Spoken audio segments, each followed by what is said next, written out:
Come சிந்தனையை மாற்று.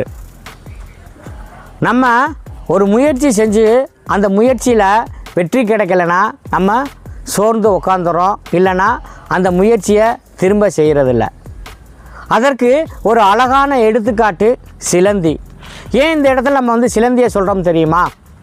நம்ம வீடை சுத்தம் பண்ணும்போது என்ன பண்ணுவோம்? ஒட்டடை அடிப்போம். ஒட்டடை அடிக்கும்போது அந்த சிலந்தி அங்கனைக்கான வலை பண்ணியிருக்கோம், நம்ம அதையும் சேர்த்து ஒட்டடை அடிச்சிடுவோம். ஆனால் ஒரு நாளோ அல்லது 2 நாளோ சென்று பார்க்கும்போது அந்த இடத்துல சிலந்தி திரும்ப வலை கட்டியிருக்கும். சிலந்தி அதோட முயற்சியை ஒருபோதும் கைவிடுறதில்லை. ஆனால் மனுஷனாய நம்ம ஒரு முயற்சி செய்யும்போது அதில் ஒரு சிறு தவறு நடந்தாலோ அந்த முயற்சியை உடனே கைவிட்டுட்டோம், அல்லது அந்த முயற்சியை திரும்ப செய்யாமல் இருக்கிறோம். நம்ம சிலந்தி மாதிரி தொடர்ந்து முயற்சி செஞ்சோம்னா நம்மளும் வாழ்க்கையில் மிகப்பெரிய வெற்றி அடைய முடியும். மீண்டும் அடுத்த பதிவில் சந்திப்போம். சிந்தனையை மாற்று. நன்றி, வணக்கம்.